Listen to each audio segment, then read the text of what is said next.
Hey everybody, it's Jason Blaha here, and it's time for part 3 of the Monday Q&A. So let's get to the first question. I always hear that you should have your toes pointed forward when squatting.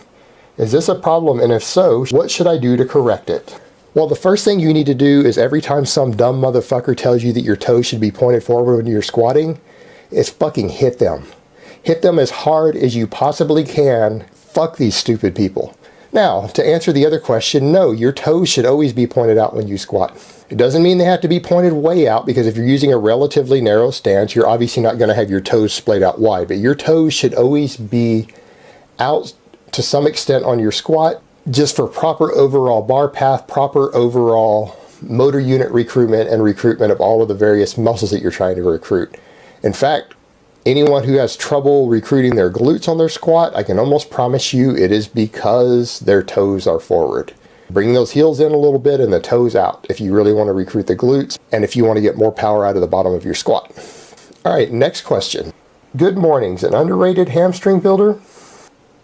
I think the good morning is an excellent exercise, including variations of it, but I don't see how underrated comes into it, because I see tons of coaches talking about the good morning, and actually some of them overvalue it. If anything, I would say the good morning has been overrated to a large extent, because there are a lot of strength and conditioning coaches and powerlifting coaches who overpraise it to the point to where they consider it an absolutely essential lift, which it isn't. As far as its effectiveness, I think the good morning is a good lift. I think it is a good all-around lift for bringing up all of your erectors, your hamstrings, your glutes and things like that without having to grip a bar. So if your grip is fatigued and you want to get some work in for those, I think the good morning is a fantastic way to work a lot of those same muscles without having to actually grip a bar and get the arms involved. But all in all, I think it's a great exercise. I don't think it's indispensable. It's not essential like a lot of people seem to think it is,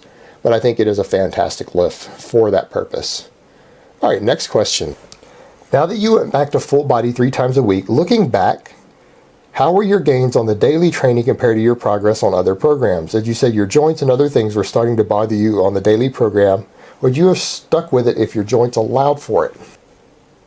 To be honest, I'm seeing the same progress on 3 days a week that I saw on 7 or 6, depending on how I did it that week.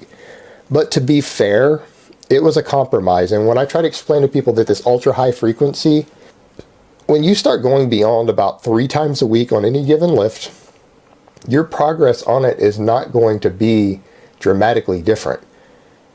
Training the squat 6 or 7 days a week versus 3 isn't going to give you a 20% faster increase on your squat than the 3. You're trying to get a 1% edge, a 0.5% edge.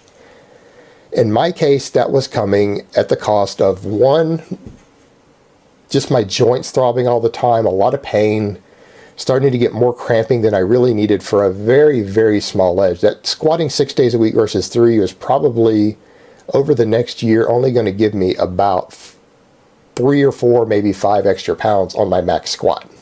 Maybe less. So again, you're shooting for a very, very small edge by doing the ultra high frequency. But it was also costing me cardio, because when I was squatting 6 days a week, I don't want to do an hour of cardio on the same day. I don't want to do cardio when I'm squatting 6 days a week. I don't have the energy for it. I'm not up for it. And if anything, it has cost me being able to trim body fat off at the rate that I had wanted. Now, even though there's a lot of metabolism increase, a lot of afterburn, it's still not going to give me the amount of caloric burn that spending an hour on my bike or an hour and a half on my bike would have done on those separate days. So in a sense, it cost me conditioning, it cost me endurance work, it affected my TDEE to do it, and it was causing me a lot of pain for a very small benefit. But if I was younger and I didn't have the cardio goals, yes, I would have stuck it out. But at my current age, I feel like squatting more than about 3 times a week really isn't worth it in terms of the recovery for me. But at 25, it sure was. In fact, I used to deadlift up to 5 days a week when I was younger and got amazing results. I just can't recover from it the same way in terms of my joints and my connective tissue at this point. So that's where you have to assess training frequency at the personal level, at the ability of you to recover, at your training experience, even your age, your drug stack. All of these things are factors when determining your training frequency. And not everybody is going to benefit by doing a lift more than 3 times a week. And I will say most people will benefit from doing it 3 times a week. Beyond that, there can be compromises that come into play.